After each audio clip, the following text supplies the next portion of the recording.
Now, during his China visit, the American President Donald Trump said that his Chinese counterpart Xi Jinping's description of America as a declining nation was 100% correct, but only in reference to the previous administration.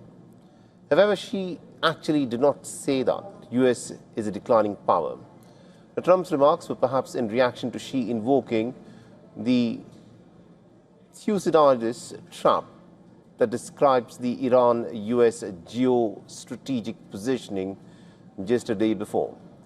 In social media posts, without mentioning the term, Trump wrote, when President Xi very elegantly referred to the United States as perhaps being a declining nation, he was referring to the tremendous damage we suffered during the 4 years of sleepy Joe Biden and the Biden administration. And on that score, he's 100% correct. But just a day ago, sitting across the American president in Beijing's Great Hall of the People, Xi Jinping had mentioned the Thucydides Trap, a historical theory that warns of conflict between a rising power and an established superpower.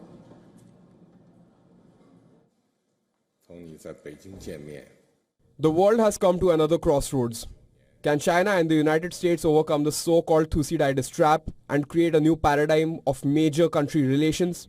Can we meet global challenges together and provide greater stability for the world?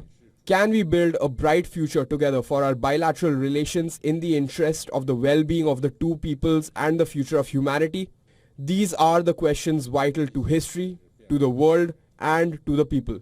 They are the questions of our times that we, as leaders of major countries, need to answer together.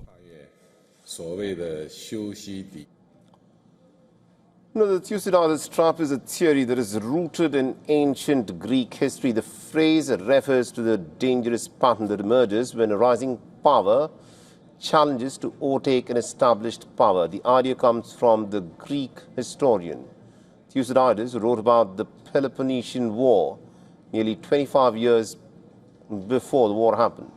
He argued that it was the rise of Athens and the fear that it created in Sparta that had made war inevitable. In modern geopolitical terms, the parallels are pretty clear. China is seen as the rising challenger, while the United States still believes that it is the dominant global power.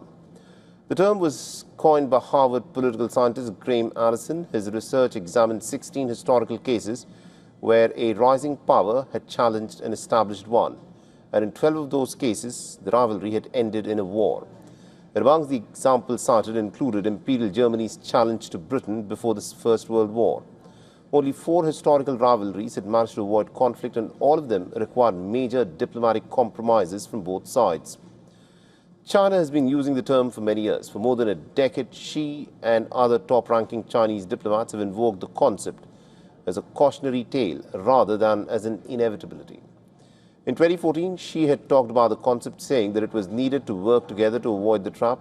In 2015, he had again started the term before an audience that included the former Secretary of State Henry Kissinger, proclaiming that there is no such thing as the so-called Thucydides Trap in the world. The Chinese leader had made the same reference ahead of a state dinner to former President Barack Obama in 2015 and in Peru to the former President Joe Biden in 2024. But this time, it was an American president who had interpreted it in this way. For all the latest news, download the WION app and subscribe to our YouTube channel.